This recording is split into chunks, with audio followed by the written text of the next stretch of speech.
Hello, welcome to another episode of Guns and Yellow Ribbons. I'm Fergus. I got a voice. I am joined by Oman Trev. We'll talk about his state of attire in a few moments. Capo Dan, who's currently gargling some water to make sure he has a voice as well. And all the way again from Denmark, Danish Gunnar Alex. Hello to everybody in the chat. Wow, what a weekend. What a bloody weekend. Trev, do you want to stand up and and take a spin round and show people what you're wearing? No. What people don't know is just before we went live, literally the second we're about to press the button, Trevor says, "Don't ask me to stand up, lads. I've got nothing on underneath this t-shirt." Oh, boys. Trevor, how are you? Ferg, what a weekend. What a season. What you can, there's so many whatters, right? Just before we get into it, Ferg, this old man, right? That's me. This old man is so happy because when we were coming to the end of Wenger's reign and we were on that steady decline, I didn't think we'd ever fix that. I didn't think in my lifetime I would ever see what I'm seeing happen again. It's wonderful, Fergus. I'm taking the words away from you all. Say no more. You're just one happy old fella on here tonight. So proud of my football club. Well, to be honest, again, what people won't know is before we came on, we're having a bit of a chat as we always do. And Alex said to me, "So, Alex, go on. You say what you're going to say, Alex. What were you going to say?" What was I going to say? I can't remember. You said, "Oh, I wish I could have been over for that game." Yeah. And I said to you, it doesn't matter what game you go to at the moment. No, the atmosphere in that stadium is just immense. That man below me down there, he's a key factor in why it goes. The two of us get in early, starting early with Lissandro's song, and then got on to, we were joined by Theo, and we were joined by Dale and loads of others, Andrew in the chat. We're joined by them. Listen, rather than me talk about that, before you come on, Dan, we will come back and say hello to you in a second. Actually, say hello, go on, say hello, because I want to hear your voice, see if it's as bad as mine. My voice is all right. I'm lubricated now from drinking all day, but I've struggled today. Lubricated from a bit of beer yesterday, but a great day. So I'm feeling mentally great, physically not great, but yeah. Yeah. Well, listen, here's the Lyle. Good to see you in the chat, and Terry and everybody else. Here's a little bit of video I've done. It's about 2 or 3 minutes long. If you're listening on SoundCloud, I'm really sorry. You will get some effect, and hopefully Sky and BBC don't chop this out later. So this is a point for anybody who's listening to the audio or watching it afterwards to always jump on live. He got Lee and Drew. He knew the place to go. The boy just came to see the streets of Highbury.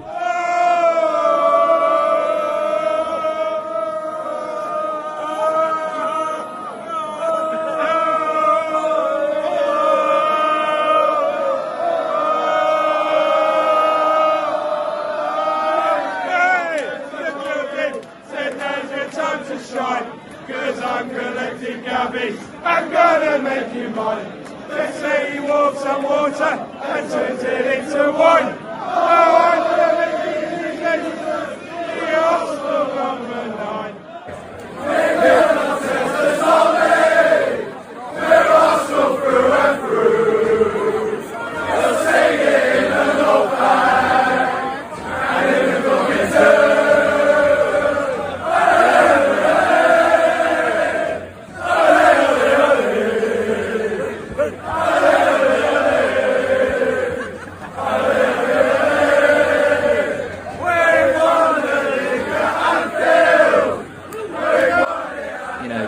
Heartbreaking if Arsenal were to win it. They're on the attack here. You wonder, truly you wonder just how much that means. This could be defining. Boy, that matters. How much one little touch from Eddie Nketiah matters. And look at the margin at the top now. Arsenal hit 50 at halfway. 5 points clear of City again. And with a game to spare. Mikel Arteta's dreams are solidifying. Eddie Nketiah's star is rising. Arsenal's belief is ballooning. Their momentum is compelling. Bukayo Saka's goal was stunning. And this place is bubbling like rarely it has over the course of recent years. Feeling, this is the winning feeling in the last second, in the last minute. It's something incredible. You cannot describe what you feel inside. Obviously, with this amazing atmosphere at Emirates Stadium, it's something special, to be honest. Guys, it's like reliving it all over again. I don't know how much of that is going to get chopped out by YouTube on copyright and everything else, but if you've been on here live watching it, you've seen it. So, and if you've not, you need to come on live in future. Follow us on Twitter on Guns and Ribbons. That's us on Twitter, isn't it? Down at the bottom of me. Listen, there has been a signing. We've signed Kiwior. There we go. Got it right. Guys. Well done. We signed Kiwior. Good cover for Thomas Partey, Granit Xhaka, and Gabriel, because he's a left-footed centre half, but he can play in he can play in centre mid as well. And we also signed Trossard. Alex, talk to me on your thoughts over the Trossard signing and this Kiwior signing as well. Yeah, I think I said last time I was still gutted that we lost out on Mudryk because he really looks like the real deal, and we saw glimpses of him against Liverpool, and he looks really good. But I think getting Trossard instead is a fantastic piece of business as well. £21 million, I think it was, up front, for a guy that has Premier League experience and is pretty much plug and play, which is exactly what we need. And also, he can cover multiple positions. He can play false nine. He can play on the left attacker, wing back as well. He played for Brighton as well. So a versatile guy who's plug and play. So fantastic piece of business. And Kiwior as well.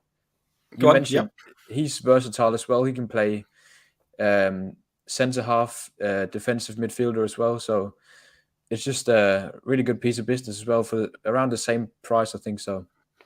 Yeah, it's about 20 million. Dan, we talked yesterday about the Mudryk deal, and we talked about these sort of players that we can get linked into the squad. And I think I used the phrase that we don't need a superstar right now in like a marquee signing. We need more depth into the squad. And these Swiss Army type type players are really useful, Dan, aren't they? Yeah, I think you just hit the nail on the head, to be honest. I think the marquee signings will come. They're a lot harder to get. As a player becomes available, I do feel confident that as a club, they will want to come to us and we'll be able to attract top talent. But in the meantime, the biggest thing that we need is squad depth and quality that goes deep throughout the squad. And just having an option like yesterday to bring on Trossard for the last 10 minutes, just for me, makes a big, big difference. That's the difference between that game and the Newcastle game. And he provided the assist. We'll talk about the game itself, but he provided the assist to I think it was Eddie's last goal. I think it was. Trev, your thoughts on Trossard and Kiwior? Probably like me. I know Trossard from Brighton, and he's been impressive. But this Kiwior guy, I haven't got a clue. I don't watch Italian football. Trev, what's your thoughts on them? Unmute yourself first. Unmute yourself. You mute me, then you blame me. I don't mute you. The system mutes you because it knows what you like. I have a simple answer for these signings, mate. It doesn't matter who we sign at the moment. I'll be happy with it because I trust our manager. I trust him implicitly. I trust the decisions he makes. He hasn't put a foot wrong, has he? He's had to battle hard, and whoever he signs will get my full backing. But with what we've got now, I honestly think we have got a squad now. We've got a squad and we've got plenty of players that can cover in several different positions. It's interesting that Arteta, in one of his interviews last week, said that he thought that ESR could slot in at 9, right? Smith Rowe could slot in the 9 position if needed. So there's another backup. He's hinting at a backup there, right? Trossard can play anywhere across the front, can't he? We've got loads of covering. I think we've got plenty of covering defensive midfield now because basically Zinchenko's been playing defensive midfield, and getting forward as well. And we all know that White can press up into that position. And across the back, we've just signed this Kivior bloke, and we've got Holding that comes in and never lets us down. I'm really happy with where we are. You can't be unhappy, surely. Look at the league position. I'm just buzzing. This old man is buzzing. Listen, we went into this game. Man City had played on Thursday night. We thought that lot down the road were doing us a favour, but they bottled it as usual, and they won 4-2 against Spurs. And then they went and had, I think it was about 12 shots on target against Wolves, of which Haaland scored 3. But when you look at how they're performing as a team, Man City, with 12 shots at home against Wolves, and you look at the stats to our game, and I think the stats to our game was we had 25 shots against a resurgent Manchester United. So they brought the gap down to 2 points. And we went into the game, the pre-match atmosphere we've talked about. Man United had won 9 out of the last 10 games. And there was extra motivation for everyone to win. It really did feel, Dan, like I didn't know you back then, but it did feel like the old days, like a proper top of the table, huge clash. It felt bigger than the North London Derby for me personally as well, but it was huge, Dan, wasn't it?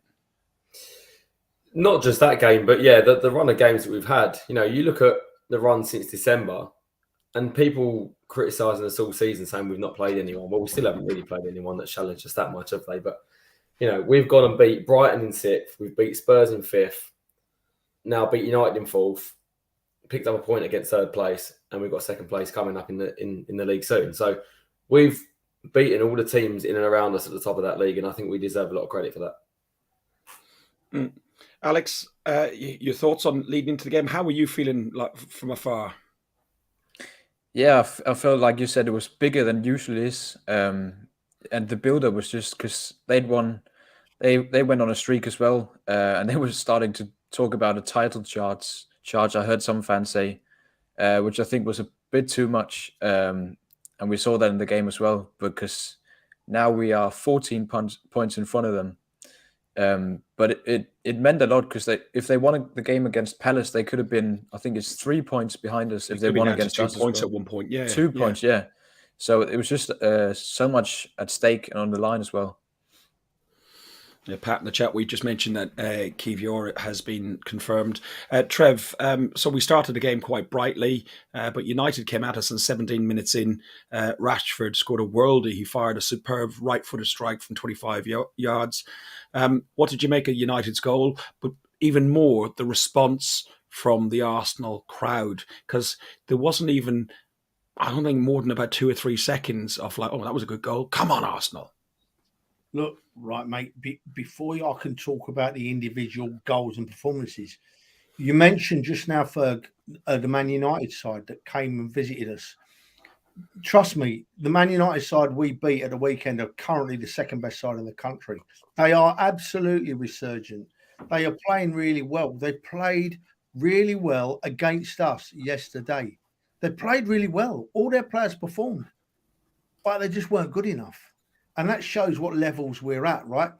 And then we go a goal down to Rashford. Rashford, we knew he'd get chances because he's had chances every game this season. He's played him, right? He has been on top of his form. And you're right, Fergus.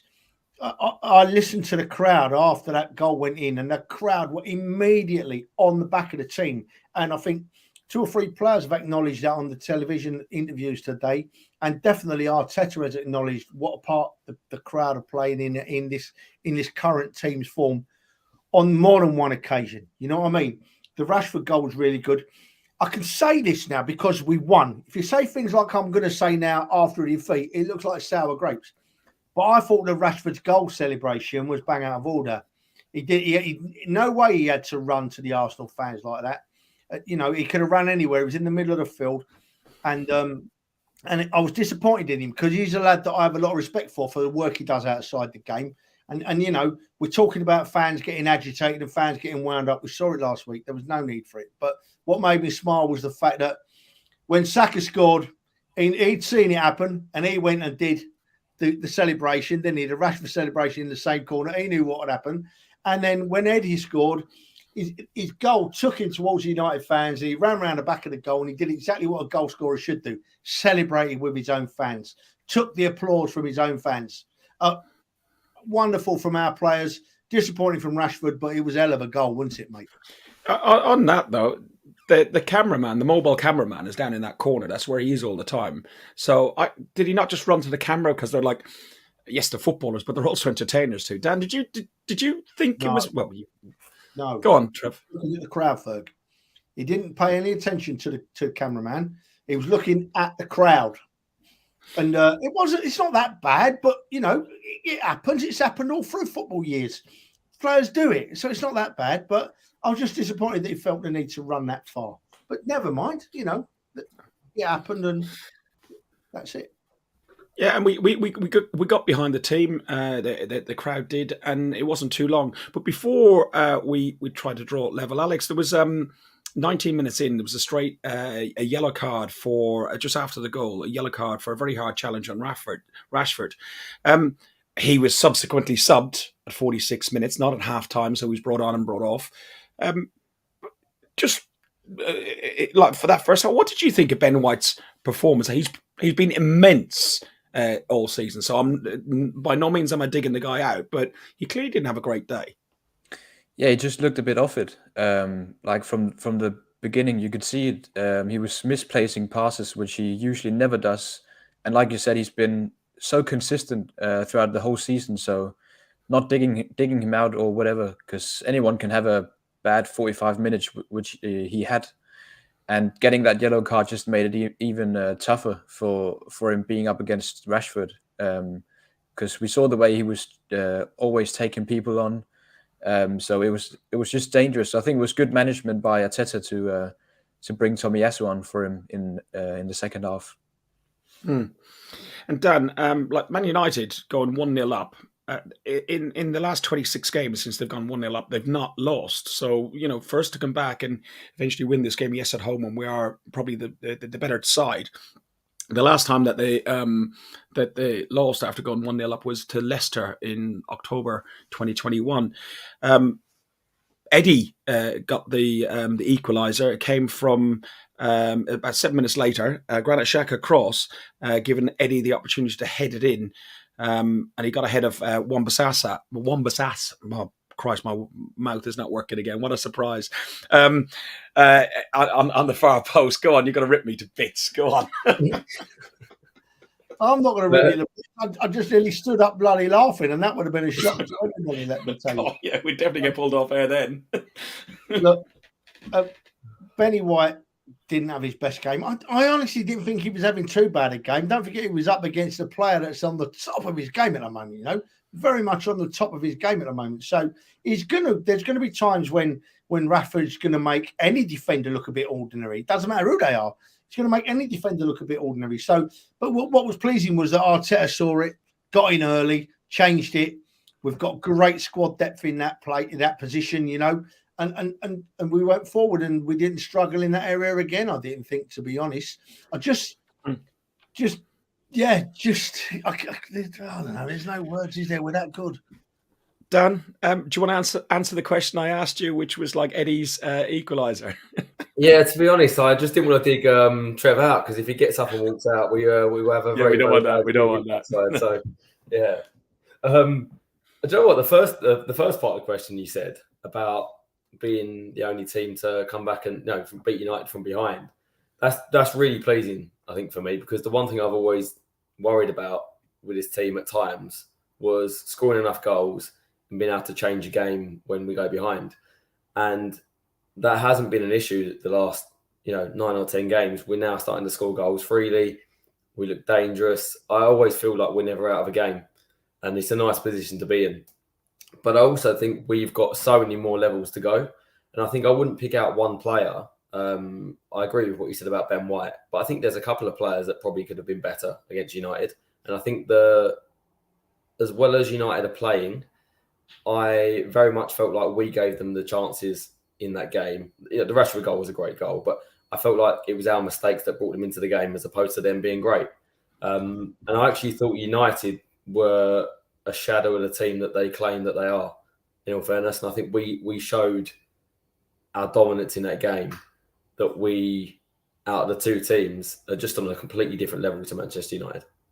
We were talking to my brother Rory before the game, and we're asking, like, because obviously he's a Man United fan. That's you. Yeah, no, and we're talking to him. I'll tell you what was hilarious. Just on a tangent, going to the Beresford Arms, Trev, your nice little tucked away home that you like, and bumped into James Barnes, who does listen to the podcast, and we're sat there. We're having.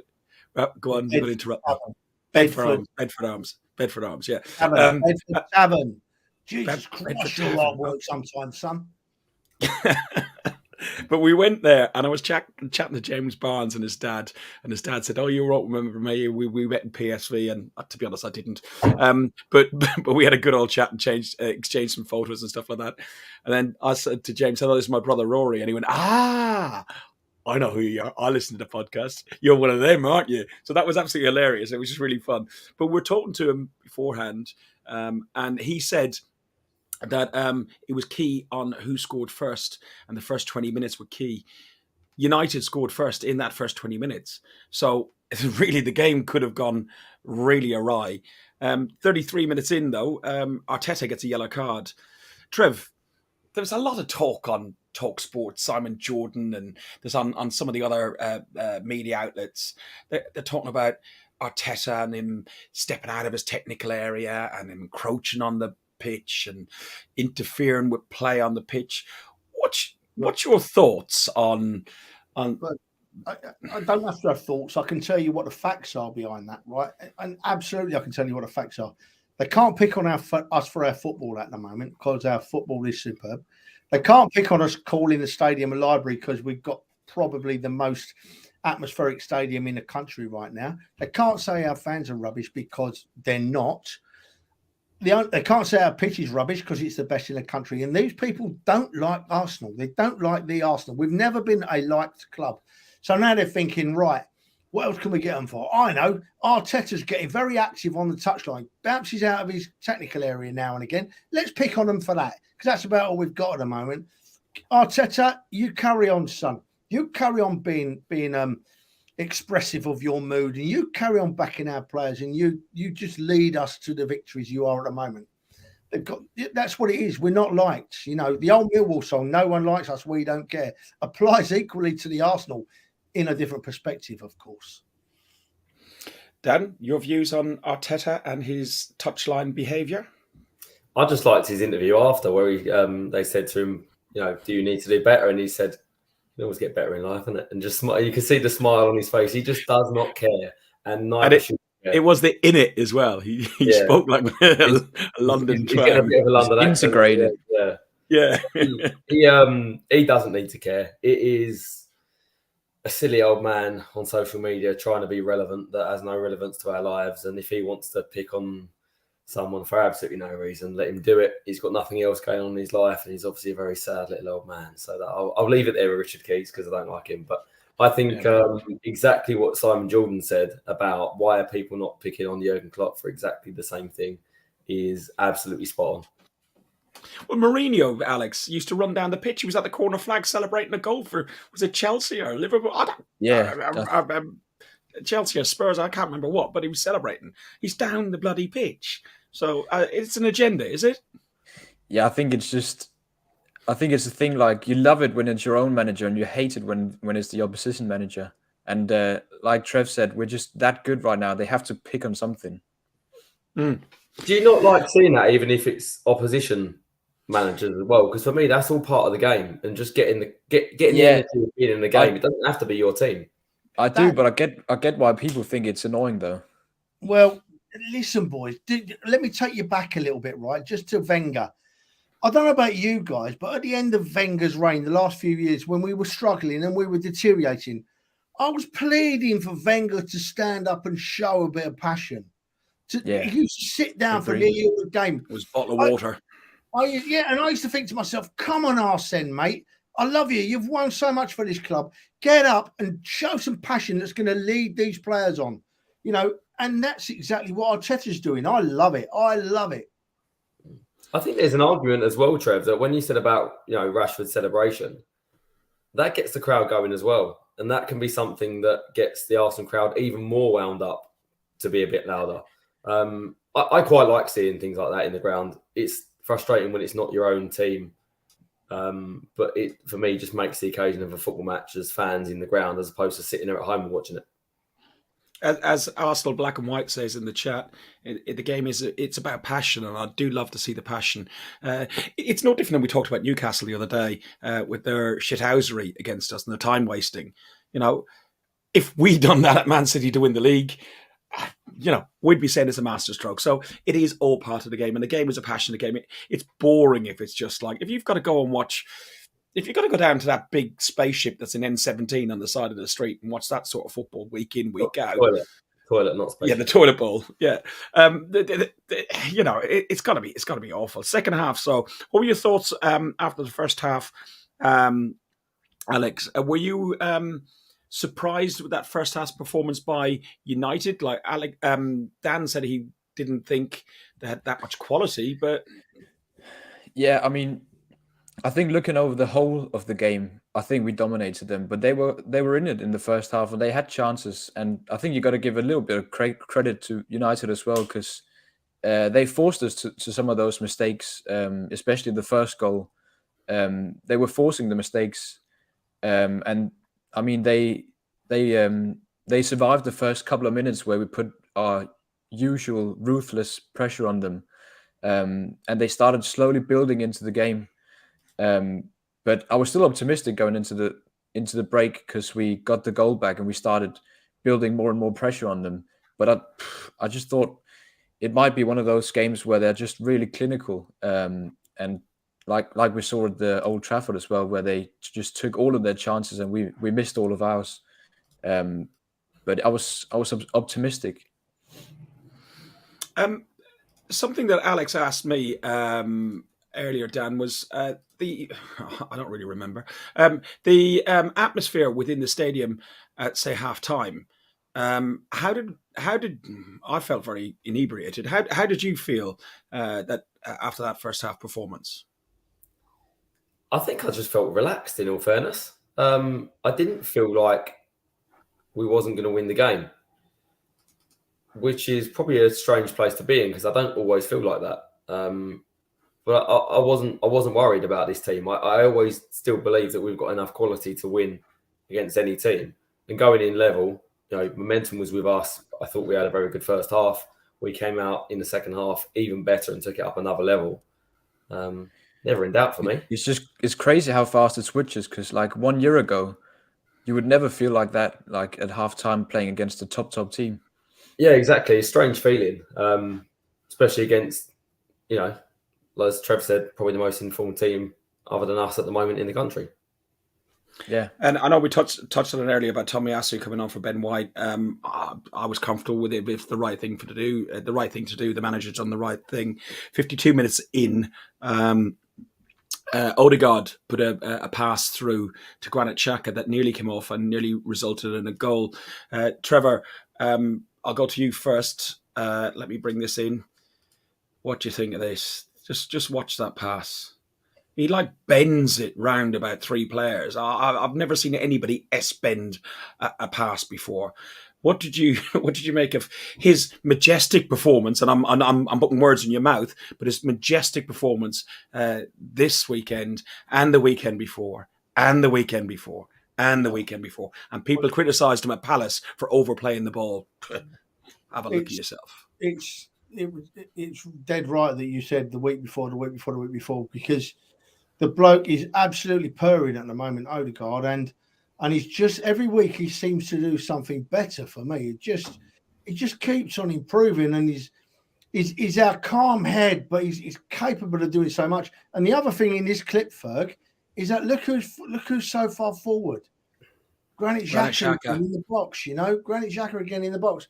He's showing that he's not a striker there, because he could have got a touch on that ball before the tackle come in, I thought. But I'm not having a go at him now. I'm just saying it as I see it. But just Odegaard, do you know what I'm saying to myself? I was speaking to a couple of people last night. I think I feel a bit embarrassed picking out players at the moment because we haven't got one having a bad. We're not bad, are we? Anywhere, we're just all over the park. We're pressuring opposition, and a few people in the chat are saying that we weren't on top of our game first half. Well, don't forget we're playing a really, really good side. We're not going to look brilliant. And Mikel had a chat at half time, I'm sure. And second half, we hit the post. We should have scored 2 or 3 more goals because we were that good. We were that good. We were first to the ball. We were pressing well. Our passing was second to none. And, you know, I'm a little bit different to our Dan here, right? Because when it was 2-2 towards the end of the game, I was thinking, oh, God, don't let Man United nick this, Ned. Don't let Man United nick this. Not because of the form on the field. Looking at the form on the field, there was only going to be one winning team, and that was the Arsenal, right? But looking at what's gone on in the past, where we've played so bloody well every time, and Man United have beaten us, I was thinking, not again. We do not deserve to get beaten here. It was such a travesty of justice, you know, and we didn't get let down, did we? Because young Eddie popped up again, and we were all happy. Well, I was happy. Every time I jump up and celebrate a goal when I'm at home, the dog bites me. Drives me bloody scatty. And it hurts, you know, it really hurts. So, Dan, 53 minutes in, Saka puts us 2-1 ahead, 8 minutes after the break. He's done this a few times, and he was unlucky not to get a second via the very similar move. It's the move that Lloris bundled into the goal last week, and this time it came off. He comes in tight on that wing and zips the ball across. That could almost be a cross to somebody waiting in the box, but it goes in the back of the net. Dan, talk us through the goal. Just before we get on to that, for any young lads watching and thinking about technique and skills and growing up as young kids, just remember that Ferguson has now named that the S-Pass. The S-Pass. Fergus, not Ferguson. Fergus is from Uncle Ferg has named it the S-Pass. That's it's now been christened. I thought Saka's goal was something that I've wanted to see from him from a long, long time, because I think the only criticism probably had of his game is that he doesn't score enough goals at times, and probably his finishing isn't the best. So to see him score a goal like that, I thought was great. And he nearly scored a second just like that as well, that hit the post. So I do think it's a lot of working with Mikel. I think a lot of City wingers worked under Mikel and they improved a lot. And I expect the exact same to happen with Saka and Martinelli. But that is what you need to add to your game if you're going to be a top world-class winger. And I think Saka's got everything in his locker to do it. So Martinez, I don't know, somebody's going to pull me up on his pronunciation somewhere along the line. He scored his first goal for Manchester United. He was linked with Arsenal before. Aaron Ramsey. Aaron Ramsdale. I'm having a good one, aren't I? Aaron Ramsdale. He fluffed his lines on that one, Alex. What did you think of his performance as well? Because listen, again, every player gets at least a 7 or 8 from me on that pitch, but we're really picking at very fine details. But he did have a couple of shaky moments. He made me nervous. He made me nervous a couple of times coming out of his box, where he didn't commit a foul, but he might as well have done so, or a penalty. And if he was really unlucky, he could have got sent off as well. But he got away with it. And then right before the corner, he had an amazing save where he saved an effort from Rashford inside the penalty area. So it kind of equals out what he did on the corner, where if he was to come out like that, he should have just fisted it away, boxed it away instead of what he did. And it was a difficult one. I don't think he should have come out for it because there was 3 Arsenal players, and of course it was Tomiyasu he nearly punched in the head. And then Martinez, I don't know how he did it because it was actually quite a difficult header. He sort of got under the ball just enough to make it fly just over Gabriel. So it was just typical. And I thought, of course they're going to get a goal like that. Yeah, to be honest, I criticised Bernd Leno an awful lot for doing that very same thing, which is punching the ball and punching it directly onto the penalty spot, and that's what I felt he done on that one. In the chat, let's pop that one up there a second. What we got? Terry Butts. Ferg had an S pass pre-game, a spilt pass. Well, that was in that melee in the video when everyone is jumping around going, LA, LA, LA. My beer went everywhere. But as soon as my beer went, then everyone thought it was a free-for-all. And there was beer on the roof. There was beer everywhere. It was unreal. Honestly, it's so childish. Fergus started it all off and got everyone throwing their pints up. Despicable. Technically speaking, you are right, but it wasn't done on purpose. Let's have a look at what we've got to look at now. Yeah, so Arsenal look more likely winners in the closing stages. Saka hitting the post, and then Nketiah denied by De Gea, who made an outstanding save, Trevor. De Gea, time-wasting, holding his arm after that particular save where Nketiah walked past him, and he's down on the we talked about shithousery, but that was pathetic. It was absolutely pathetic. I had to rewind it and watch it again because I couldn't believe what I was seeing. It was one of the worst I've seen, but it's part of the game nowadays, isn't it? You know, if the authorities are not going to stamp it out, these players are going to keep doing it. What was nice about it was the fact that they were drawing the game 2-2 at the Arsenal, and they wanted to waste time because they knew that we were going to beat them if we had the time. Interesting point Dan just made about Saka, and he's dead right. But I'll tell you what Saka's added to his game last season and then more this season, Dan. The young man, he's always had the skills, but he's getting the confidence now. He's getting the confidence to use those skills in a game. Instead of being the young lad wanting to knock the ball off, he's now got the confidence to run with the ball at his feet and shoot, mate. What a goal, eh? I think Fergus must have gone to the little boys' room. He'll be about 15 minutes because he's only got a little one and it takes him a while to find it. But he'll be back shortly, no doubt. But yeah, I am listening. Trev, I can hear you.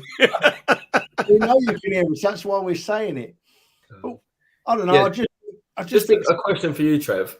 Yeah. I've wanted to ask you this question for a while because I feel like you won't like answering it because I know you like. So I wanted to ask you, but there was a point in the chat that said Saka's the best player in Europe right now. Yeah. If you had to pick one of Saka or Martinelli, who do you think is the best player? Because Saka is highly rated because he's a young English hailing talent, but I feel like he's. Ask me the question. I'm quite happy to answer it. Saka isn't held because he's a young English talent, mate. Saka's held because he's bloody good. He's bloody good. And choosing between Saka and Martinelli, I don't know. I'd have to toss a coin, but I think I would just go with Saka because I think Saka's goal yesterday, showing him cutting inside and hitting a shot off like that, I just think he does that better than anyone at the moment. So I'd pick Saka, but I don't know how I'd pick Saka because Martinelli knocks me socks off. Odegaard knocks me socks off. Eddie Nketiah, just scoring for fun at the moment. God, he's shut a lot of people up and again, Eddie Nketiah. Isn't it great that he's shut all these people up and celebrating his goals as he should? Yeah, but in answer to your question, Dan, I would take Saka, but only just because I keep saying it on here and Fergus will laugh at me. I saw Saka as a young 17-year-old come on and make his debut for the Arsenal first team. And I saw him that night and I thought, this lad's different gravy. And he's not let me down. He's not let me down. So soft spot for Saka, I'd take Saka. Oh, he's back. Look, he must have found it. Did you find the tweezers all right, folk? I've left the heating on all day, so it's like nice and warm, Splashed out my cab last night. Now I've got the heating on, I got way too much money. Trev, can I add to your point as well? Because I completely agree with, I would pick Saka over Martinelli just as well. But I think something he's added as well after the missed penalty against Italy in the Euros. I think he's added like his mentality. It's just crazy how much he's gone from strength to strength as well with his mentality. And he just always shows up in the big games as well. That's something I really love about him. And he's a leader as well. And he stepped up against Liverpool as well when it was 2-2 and scored the penalty to make it 3-2 and won us the game. So that's something I really like about Saka as well. The last couple of years, he's really built. He shows no fear. He shows no absolute no fear. And Dan, I'm glad you asked that question. One, to fill some time so I could have a wee, and two, it's a question that we've had on the agenda for like about 3 or 4 weeks, and I've thought about it since you first sent it to me, and listening to some bits and pieces and watching the player as well, I'd probably go with the guys as well and probably say Saka, not because I can look at it a bit more non-partisan because, England, I like to see him do well, but I'm an Ireland fan, I'm an Arsenal fan. That's all I really care about. But I think Saka has been more consistent. He has obviously got the same start every week in, week out, where Martinelli hasn't. Martinelli had injuries. I think Martinelli's probably 6 months or so behind Saka in his development. And I think there's not a lot between them. But Saka just seems to consistently offer 110%, if you can have such thing, where Martinelli has dropped out of a few games here and there as well. Yeah, I mean, the reason I asked that question is because I think if I had to pick a player who long-term I think will be the best player of the two in 10 years' time, I think Martinelli just shades it for me because I feel like he's got such a good ability that I think he could near enough be the next Messi and Ronaldo. I think Saka is not far behind him. And I think if I had to pick a better player right now, I'd probably say Saka. I just feel like Martinelli's got something about him, but because he's not a high-end product, he's not seen in the same light, which is the reason I asked that question. Do you know what, Ferg? Yeah. You know what, Ferg? Dan, it's lovely we're having this conversation. Alex, it's lovely because we haven't been able to have a conversation like this for years. We're not talking about how bad our players are. We're talking about who's absolutely brilliant and who's only just below absolutely brilliant. And then we've got absolutely brilliant players in other areas. It's wonderful, lads. It's absolutely amazing. And someone put in the chat just now, I can't find it now, but how do opposition players plan to play us at the moment? They're the defenders set up because we're a threat down either flank. We're a threat inside left and inside right, to use old-fashioned position terms. We're a threat down the middle. I don't know. I just again, I'm doing it. I'm speechless. I'm never speechless. I keep doing it though. I've lost for words. Is this speechless, Trev? I'm all... You see that comment? Any more than 2 shakes and he's playing with it. I don't think it even takes that long these days. Oh, Ewan, honestly, it did make me laugh. I wouldn't normally put that up. That was just hilarious. Sorry, carry on. I was looking for that comment you were talking about in the chat. Look, Manchester thought they'd done all the hard work. And then this happened. Let me just get you this picture. Oh, hang on. I'm going to have to download it. Here we go. It's just coming. This happened. It was just unreal. A devastating, this still picture of Eddie backheeling that winner into the back of the net in front of Heinz Martinez. There you go, Heath. And past De Gea to win the goal on the 90th minute. The actual injury time minutes that De Gea wasted pretending he had broken his arm. It's just absolutely unreal. Who wants to go on? Trev, talk to me about what you thought about this performance. If you haven't already praised Eddie enough, the guy has proved every critic wrong, hasn't he? Just hasn't he ever? Hasn't he ever? He's coming to the side to replace someone that's not been scoring all the goals, but other than that, has been an absolute superstar for the Arsenal. And Eddie's come in, and so many people had doubts about him. I hold my hands up. I had doubts about him. And he's proved us all wrong. He's been absolutely magnificent. His efforts I don't care if he don't leave the 6-yard box all game. If he keeps scoring a goal or two, that will do for me. I'll take it. And his first goal, the header, the way he drops off behind that Wan-Bissaka bloke, and then just he's looking at the back of him, then he can go anywhere, and this Wan-Bissaka can't see him. As soon as the cross comes in, he runs around him and nods it in. Fantastic reading of the game. Fantastic reading of the game. And that shows he's more than just a goal scorer there. I just hope his confidence keeps rising and his skill levels keep rising. And we keep saying that we've got another superstar. Fergus, why just mention Jesus, right? I just wanted to get your opinion, mate, because Before you go on to Jesus, I just want to finish this off because to make things even sweeter with that goal, Zinchenko, who lived every moment of that game, and we'll see a picture of him in a minute, and we saw his interview afterwards on the BBC, and he lived that game with us. And there was a VAR call. Trossard put the ball into Zinchenko. Zinchenko put the ball across, and Eddie dinked it in.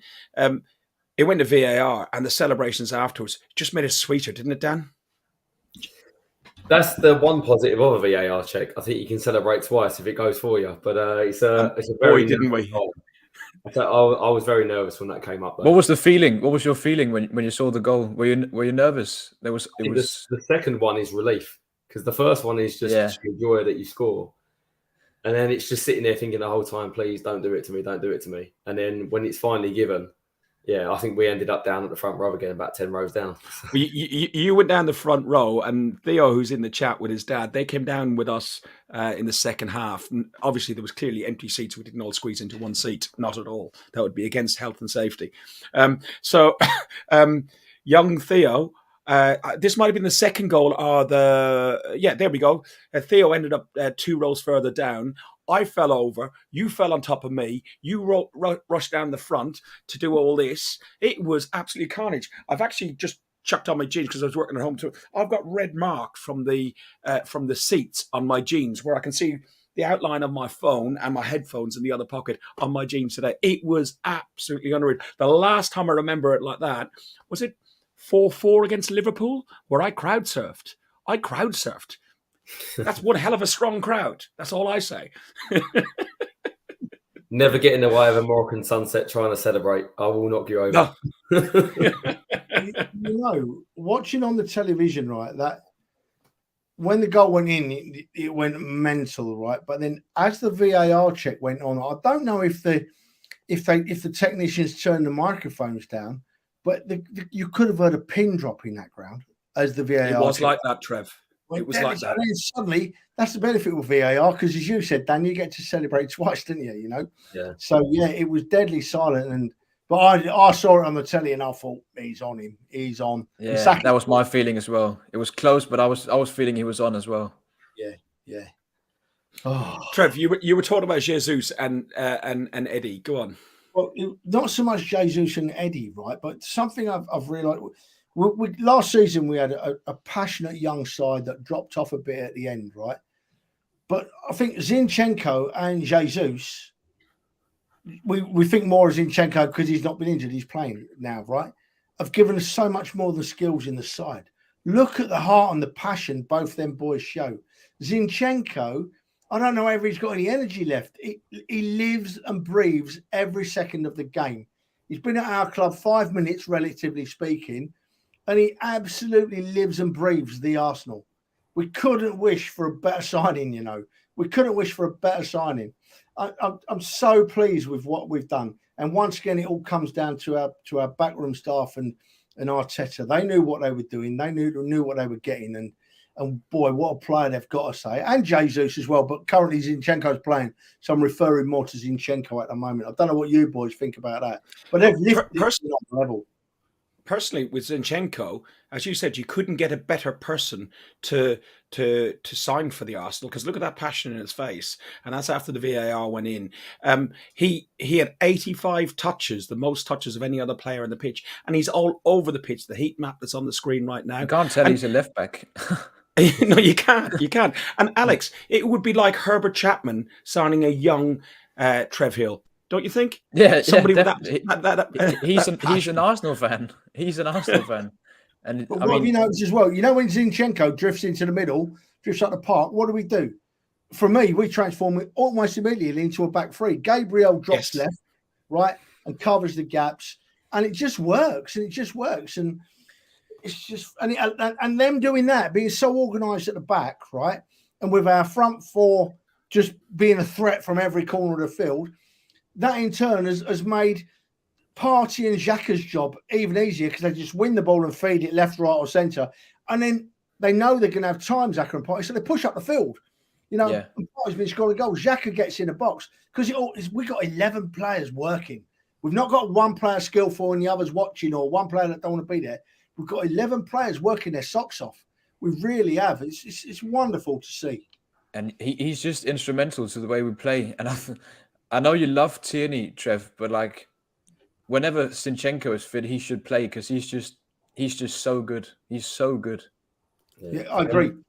I agree. It goes to show that even Saliba, what he said to him at the end of the game, Saliba went up to him, patted him on the chest and said, "You won us that game." Oh, wow. Yeah. I believe it.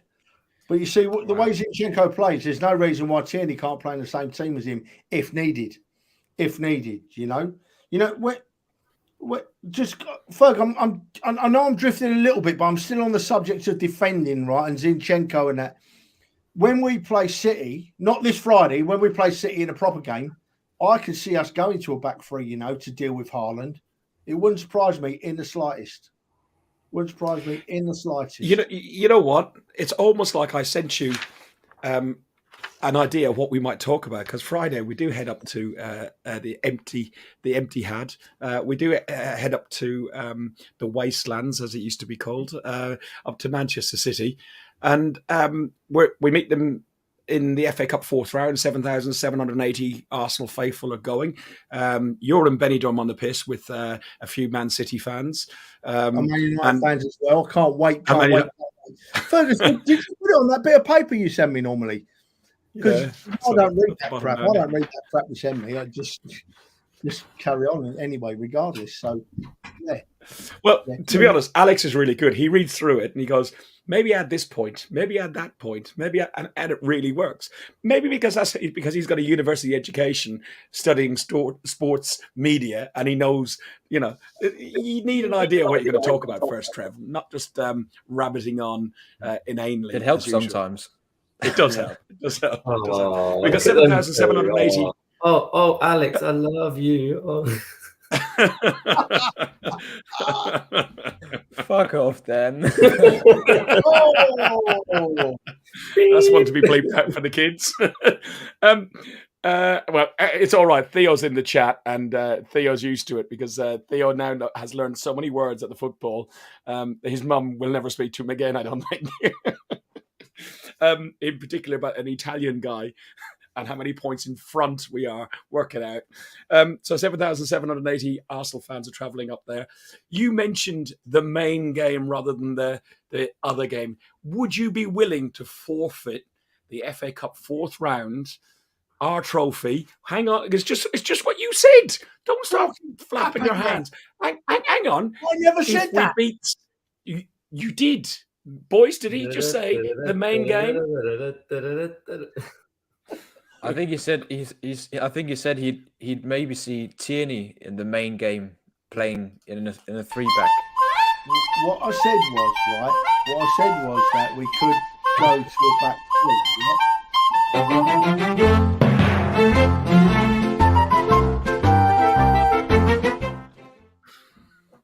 three. Go on.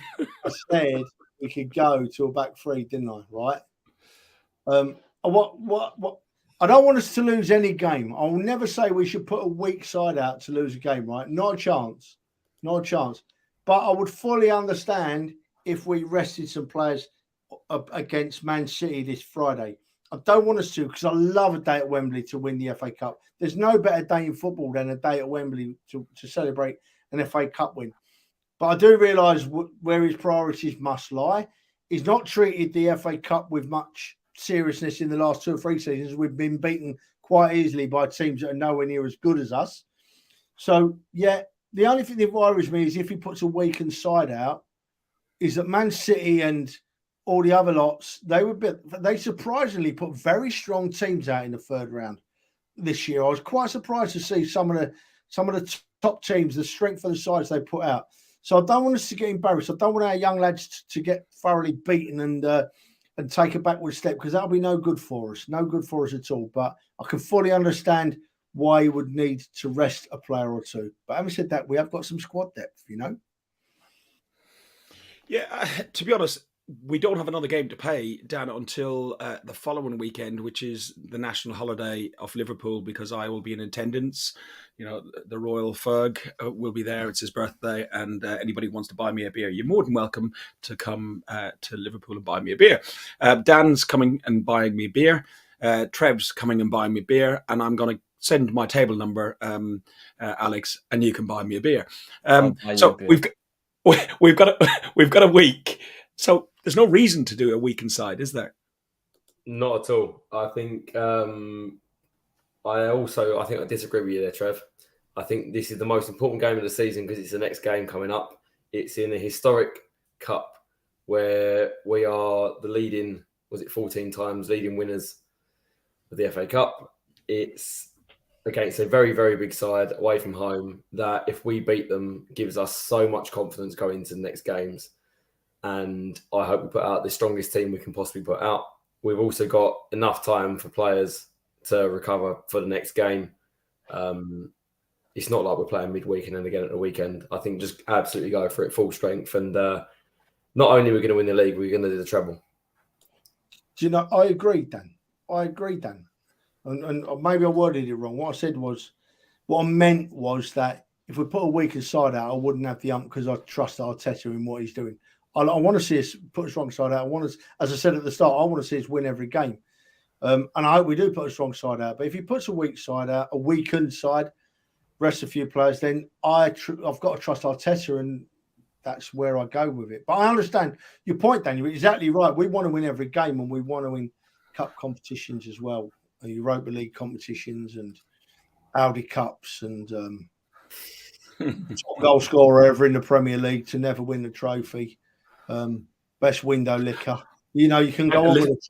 Listen, you talk about that. I watched the game on Thursday night. Martin Tyler, we had Peter Jury talking over that little bit of video we done there earlier, and he is by far the best commentator out there. The passion and everything else. Arsenal fan, I believe, as well. But Martin Tyler was talking about Harry Kane and his goals. That will be his trophies. You know, that will be his trophies. No striker would want to take away their goals for trophies. It's absolutely unreal. But thanks to Mike in the chat. Mike in the chat has actually just become a subscriber on our YouTube channel. We're up to about 810 on it, 820. So if you like what we do, click on the little subscribe and like and everything else that you're going to do. We do this for fun, guys. It's our hobby. We sit here, have a beer. I had a ginger ale earlier, but have a beer, keep lubricated, and watch the game. And Trevor's even branching out these days. So Trevor was on another podcast. There we go. James Elder's show. I was speaking. I wasn't miming.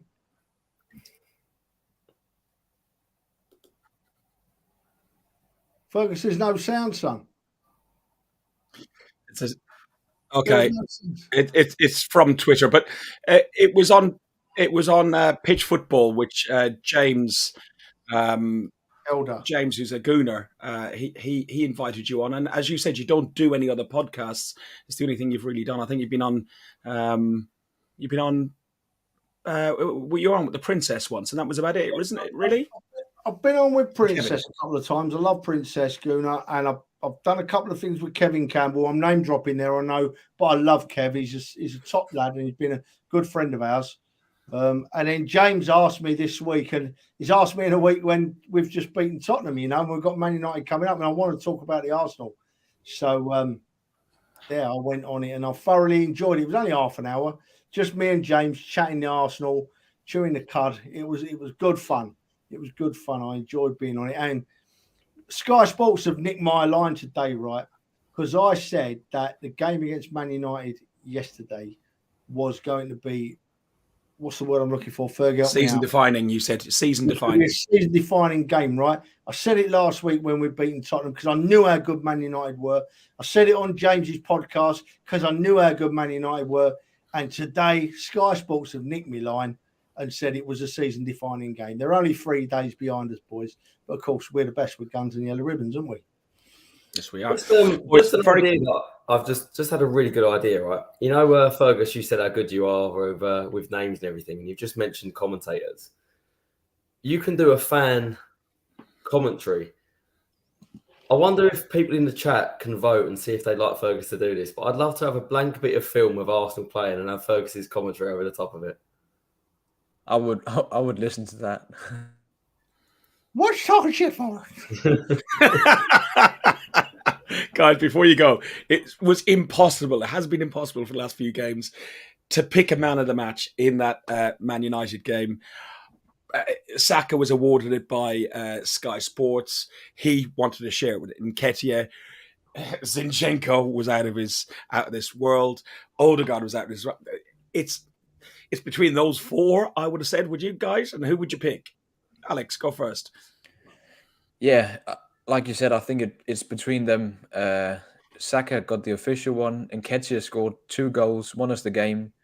But I'll still give it to Zinchenko. Like Saliba said to him after the game, you won us the game, because I think his winning mentality, even though he's probably the player in our team who's won the most things in his career, he still looks the most hungry guy on the team to win.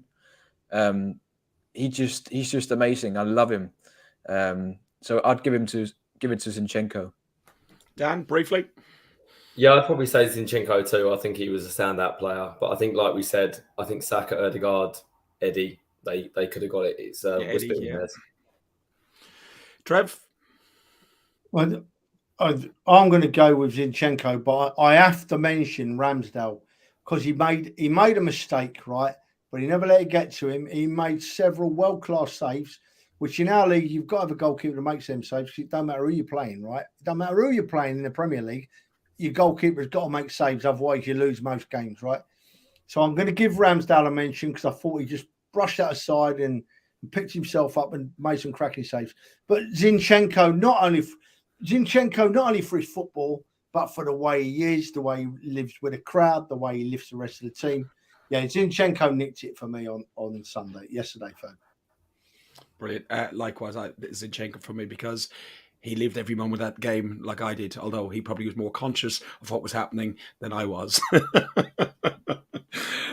Guys, you have been watching Guns and Yellow Ribbons, an Arsenal podcast by Arsenal fans. Wait. Listen, there's an important stat, right, that I've got to say. In 1998, when we went on to win the league, right, we beat Man United 3-2 at home that season.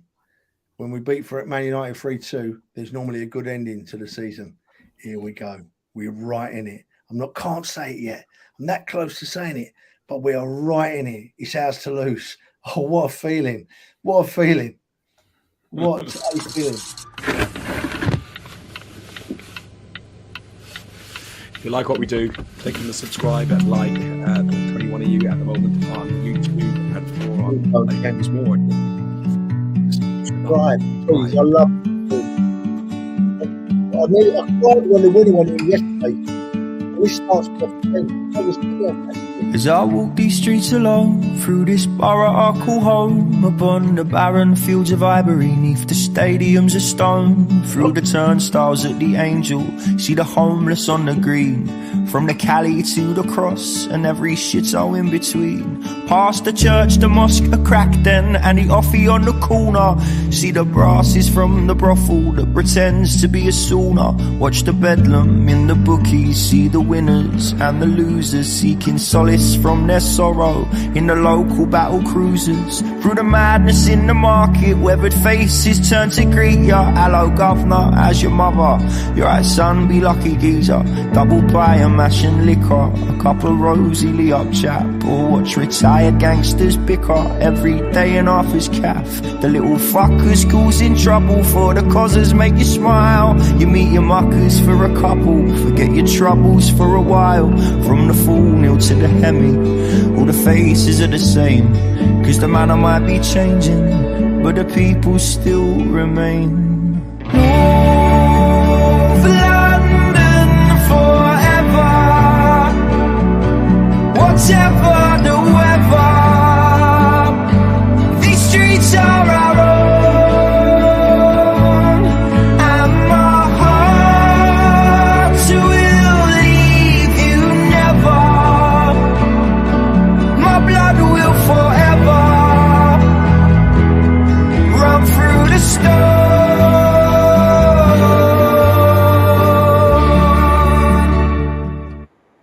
And now you're gonna believe us, and now you're gonna believe us, and now you're gonna believe us. We're gonna win the league. You've been listening to Guns and Yellow Ribbons, an Arsenal podcast by Arsenal fans for Arsenal fans.